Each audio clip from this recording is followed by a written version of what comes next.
جو اورل چیز ہے وہ تو سامنے نہیں آ سکتی نا؟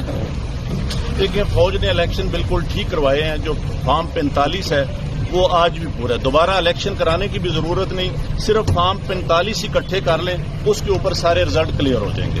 آپ کو کیا لگتا ہے کس پارٹی کے لوگوں نے یہ جیتا ہے پھر؟ کمشنر صاحب یہ بتائیے گا جو آر او نے ریزلٹس روکے تھے، کیا اس میں بے ضابطگیاں ہوئی ہے؟ کیا کہیں گے آپ؟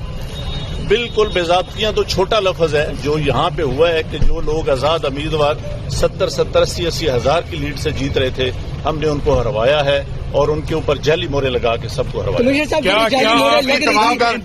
آپ نے کسی سے کہا کہ سب کچھ ہو رہا ہے، غلط ہو رہا ہے، اس کو روکا جائے؟ دیکھیں، میں یہ ساری اس غلط کاری کی ذمہ داری اپنے اوپر لے رہا ہوں اور ساتھ آپ کو بتا رہا ہوں کہ جو چیف الیکشن کمشنر ہے، جو چیف جسٹس ہے، وہ بھی اس کام میں پورے شریک ہیں. کس کے کہنے پہ سب کچھ ہوتا رہا؟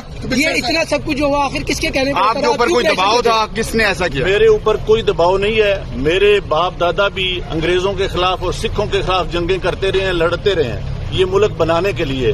اب میں اس ملک کو توڑنے کا حصہ نہیں بن سکتا. کمشنر صاحب، آپ نے راولپنڈی کی بہت بڑی خدمت کی ہے، آپ نے بڑے بڑے میگا پروجیکٹ پہ 24 گھنٹے کام کیا ہے.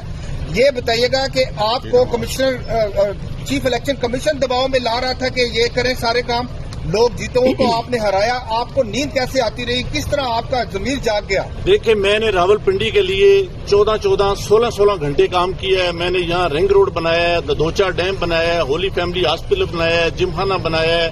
میں نے لاری اڈے بنائے ہیں، مزدوروں کے لیے سینٹر بنائے ہیں، منشیات کے اڈے سینٹر بنائے ہیں. سب کچھ میں اپنے ملک کی بہتری کے لیے کرتا رہوں، لیکن آخر پہ میں نے جو اس ملک کے پیٹ میں چھرا گھونپا ہے، مجھے وہ سونے نہیں دیتا. جو میں نے ظلم کیا ہے مجھے اس کی سزا ملنی چاہیے، اور باقی بھی اس ظلم میں جو لوگ شامل ہیں ان کو بھی سزا. ان کے نام بتائیں گے جو لوگ آپ کے پولیس بھی شامل ہے، سینئر افسران جو بھی تھے. سوشل میڈیا کا اور اتنا پریشر تھا کہ میں نے آج صبح کی نماز کے بعد ایک دفعہ میں نے خودکشی کرنے کی کوشش کی ہے، لیکن پھر میں نے سوچا کہ میں نے کیوں نہ یہ ساری چیزیں عوام کے پاس رکھوں، میں خود کیوں حرام کی موت مروں اور میں یہ ساری چیزیں عوام کے سامنے کیوں نہ رکھوں. میں اس کرم میں سے گزر رہا ہوں. میری تمام بیوروکریسی سے گزارش ہے کہ اپنے ان سیاسی لوگوں کے لیے جو مختلف شیروانیاں سوا کے منسٹر بننے کو پھر رہے ہیں، ان کے لیے کوئی غلط کام نہ کریں. ہم لوگ یہ کام برداشت جاگ گیا. دیکھیں، میں نے راولپنڈی کے لیے 16 گھنٹے کام کیا ہے. میں نے یہاں رنگ روڈ بنایا ہے، ددوچا ڈیم بنایا ہے، ہولی فیملی ہاسپٹل بنایا ہے، جم خانہ بنایا ہے. میں نے لاری اڈے بنائے ہیں، مزدوروں کے لیے سینٹر بنائے ہیں، منشیات کے اڈے سینٹر بنائے ہیں.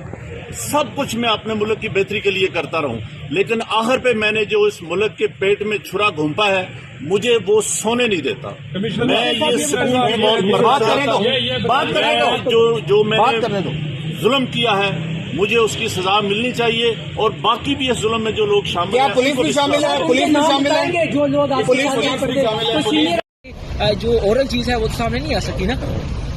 دیکھیں، فوج نے الیکشن بالکل ٹھیک کروائے ہیں. جو فارم 45 ہے وہ آج بھی پورا ہے. دوبارہ الیکشن کرانے کی بھی ضرورت نہیں، صرف فارم 45 اکٹھے کر لیں، اس کے اوپر سارے رزلٹ کلیئر ہو جائیں گے.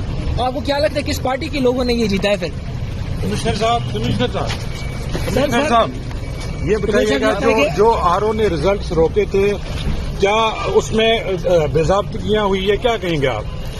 بالکل بے ضابطگیاں تو چھوٹا لفظ ہے. جو یہاں پہ ہوا ہے کہ جو لوگ آزاد امیدوار 70-80 ہزار کی لیڈ سے جیت رہے تھے، ہم نے ان کو ہروایا ہے اور ان کے اوپر جعلی مورے لگا کے سب کو ہروایا.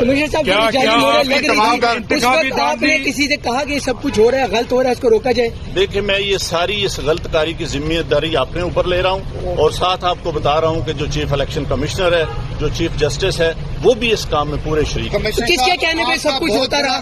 یہ اتنا سب کچھ ہوا آخر کس کے کہنے پہ؟ آپ کے اوپر کوئی دباؤ تھا؟ کس نے ایسا کیا؟ میرے اوپر کوئی دباؤ نہیں ہے. میرے باپ دادا بھی انگریزوں کے خلاف اور سکھوں کے خلاف جنگیں کرتے رہے ہیں، لڑتے رہے ہیں یہ ملک بنانے کے لیے. اب میں اس ملک کو توڑنے کا حصہ نہیں بن سکتا. کمشنر صاحب، آپ نے راولپنڈی کی بہت بڑی خدمت کی ہے، آپ نے بڑے بڑے میگا پروجیکٹ پہ 24 گھنٹے کام کیا ہے. یہ بتائیے گا کہ آپ کو کمشنر چیف الیکشن کمیشن دباؤ میں لا رہا تھا کہ یہ کریں سارے کام، لوگ جیتے ہوں تو آپ نے ہرایا، آپ کو نیند کیسے آتی رہی؟ کس طرح آپ کا ضمیر جاگ گیا؟ دیکھیں، میں نے راولپنڈی کے لیے 16 گھنٹے کام کیا ہے. میں نے یہاں رنگ روڈ بنایا ہے، ددوچا ڈیم بنایا ہے، ہولی فیملی ہاسپٹل بنایا ہے، جم خانہ بنایا ہے. میں نے لاری اڈے بنائے ہیں، مزدوروں کے لیے سینٹر بنائے ہیں، منشیات کے اڈے سینٹر بنائے ہیں. سب کچھ میں اپنے ملک کی بہتری کے لیے کرتا رہوں، لیکن آخر پہ میں نے جو اس ملک کے پیٹ میں چھرا گھونپا ہے، مجھے وہ سونے نہیں دیتا. جو میں نے ظلم کیا ہے مجھے اس کی سزا ملنی چاہیے، اور باقی بھی اس ظلم میں جو لوگ شامل ہیں ان کو بھی سزا. سر ان کے نام بتائیں گے جو لوگ آپ کے ساتھ یہاں پر تھے، سینئر افسران جو بھی تھے. سوشل میڈیا کا اور اوورسیز پاکستانی اتنا پریشر تھا کہ میں نے آج صبح کی نماز کے بعد ایک دفعہ میں نے خودکشی کرنے کی کوشش کی ہے، لیکن پھر میں نے سوچا کہ میں نے کیوں نہ یہ ساری چیزیں عوام کے پاس رکھوں، میں خود کیوں حرام کی موت مروں اور میں یہ ساری چیزیں عوام کے سامنے کیوں نہ رکھوں. میں اس کرم میں سے گزر رہا ہوں. میری تمام بیوروکریسی سے گزارش ہے کہ اپنے ان سیاسی لوگوں کے لیے جو مختلف شیروانیاں سوا کے منسٹر بننے کو پھر رہے ہیں، ان کے لیے کوئی غلط کام نہ کریں. ہم لوگ یہ کام برداشت. جاگ گیا. دیکھیں، میں نے راولپنڈی کے لیے 16 گھنٹے کام کیا ہے. میں نے یہاں رنگ روڈ بنایا ہے، ددوچا ڈیم بنایا ہے، ہولی فیملی ہاسپٹل بنایا ہے، جم خانہ بنایا ہے. میں نے لاری اڈے بنائے ہیں، مزدوروں کے لیے سینٹر بنائے ہیں، منشیات کے اڈے سینٹر بنائے ہیں. سب کچھ میں اپنے ملک کی بہتری کے لیے کرتا رہوں، لیکن آخر پہ میں نے جو اس ملک کے پیٹ میں چھرا گھونپا ہے، مجھے وہ سونے نہیں دیتا. میں یہ سکون کی موت مرنا چاہتا ہوں.